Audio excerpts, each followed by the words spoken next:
I feel that every child is wanted by someone, even though I was unwanted by my biological parents, my adoptive parents were praying for a child. And so I believe that every child is wanted by someone.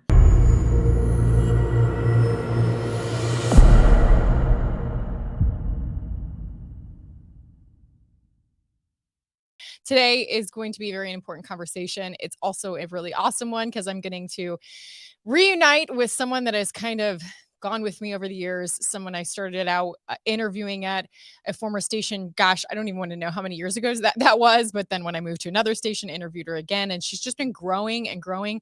She's a woman that's very passionate about saving the lives of babies, having been an abandoned baby herself, and has this business, Safe Haven Baby Boxes. So without further ado, the CEO and founder of Safe Haven Baby Boxes, Monica Kelsey. Thanks for being on today.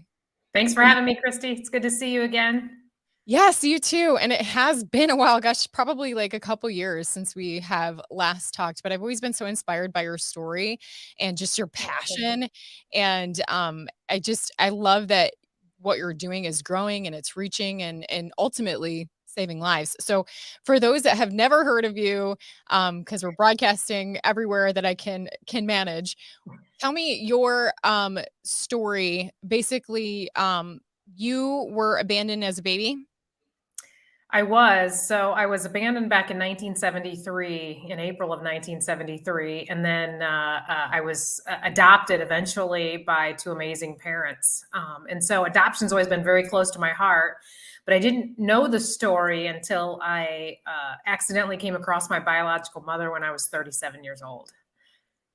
Awesome. And so from what I remember, you had gone and you had heard something about a safe haven baby box, or well, not a safe haven baby box. That's what you added, but had heard about baby boxes. Take me through you hearing about them and then to it growing into becoming this passion and something that you're doing. Yeah, so I was actually on a speaking tour in Cape Town, South Africa, where there was a church that I was speaking at that had what they called a baby safe in the side of the wall. And I was so intrigued by this because I'm a firefighter and a medic, and I knew about the safe haven law in the States, but I had never seen anything like this before.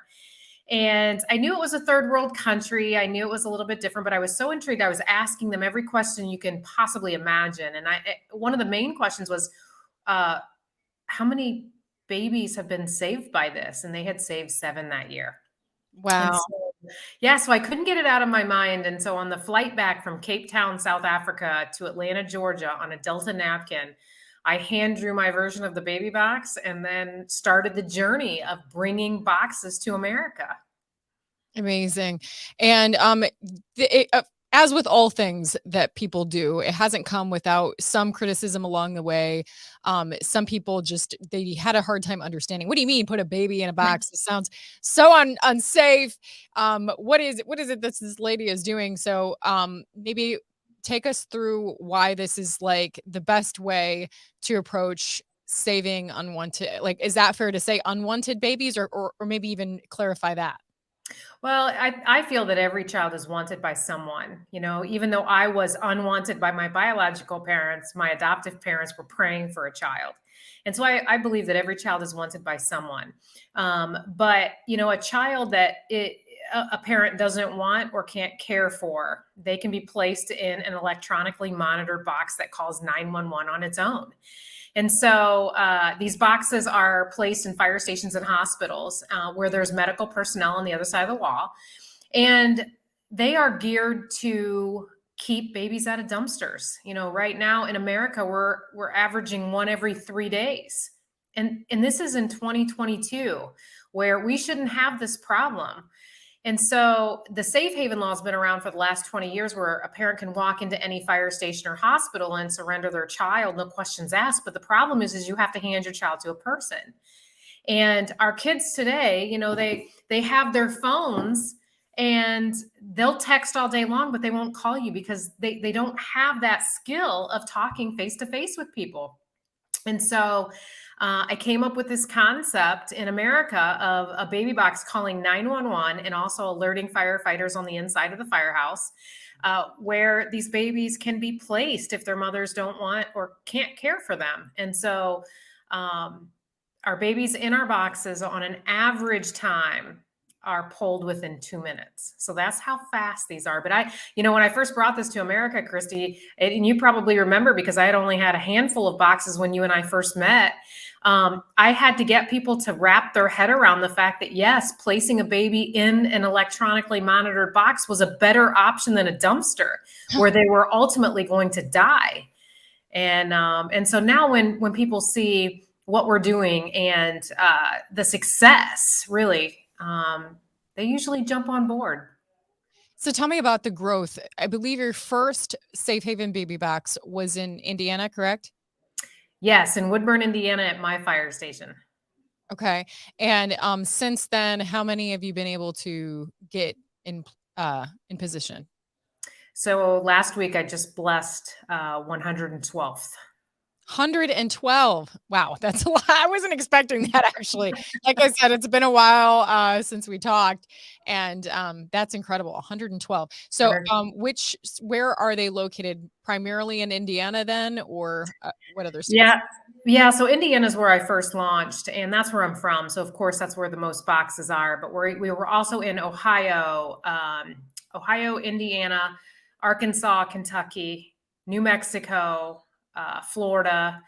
We're getting ready to launch in Oklahoma, North Carolina, um, Pennsylvania, and there's one at Louisiana. So we're growing every year. We grow a little bit because people are seeing what Indiana is doing. We haven't had a dead baby in our state since we launched baby boxes, and we've had a record number of babies in our boxes. So we've literally changed the narrative in Indiana. And that's what it's all about, is keeping babies out of dumpsters, out of trash cans, and in our electronically monitored boxes where their lives can go on and the parents' lives can go on.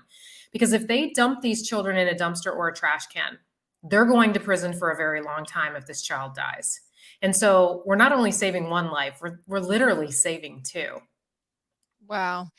And tell me how many babies have been saved from these Safe Haven baby boxes? Well, we run a 24-hour hotline, and that's what we call the workhorse of our organization. And it rings usually about 2 times a day. Some of the calls are just nonsense, people asking, "What do you mean we're putting babies in boxes?" Kind of like what you were saying earlier. But we've helped 121 women hand their children to firefighters and nurses at locations that didn't have baby boxes. And we've had 21 babies in our boxes, 18 of those in the state of Indiana since November of 17, and 3 babies in the state of Arkansas. And have most of these babies had good outcomes? I mean, they were healthy when they were retrieved from the box. What can you tell me about that? It's amazing to see these babies be placed in these boxes because they are healthy. They are full term. Some of the babies come with placenta still attached. Some of them come with a cord cut but not clamped. But these parents are saving the lives of their children, and they're doing it anonymously and lovingly, because this same baby could have been found in a dumpster or a trash can, and they weren't.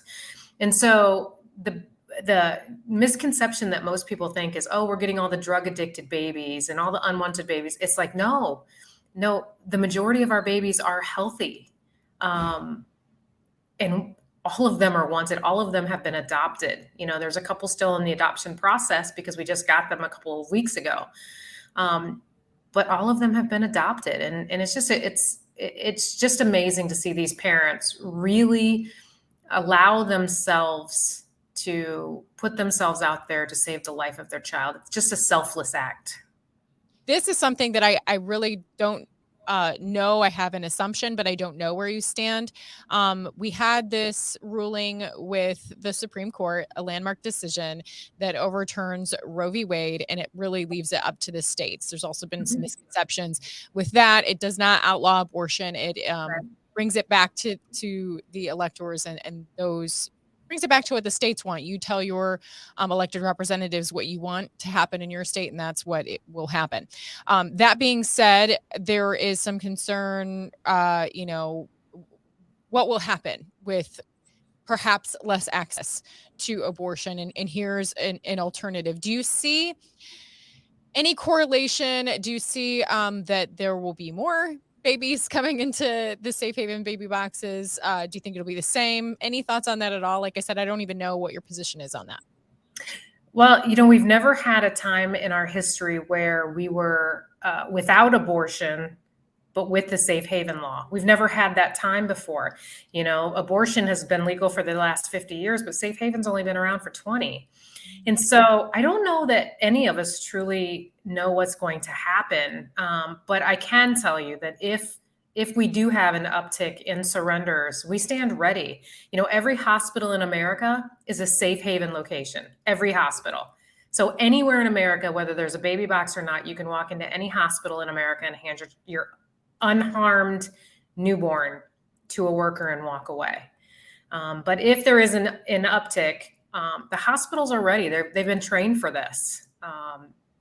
And I think that with everything that's going on in our country, we should be praising the women who do choose to safely and legally surrender their children instead of throwing them in a dumpster or a trash can. But I honestly, I don't know what this holds. We've never had it. So I'm just praying that we have women that do the right thing and place their child in loving arms or in one of our safe haven baby boxes.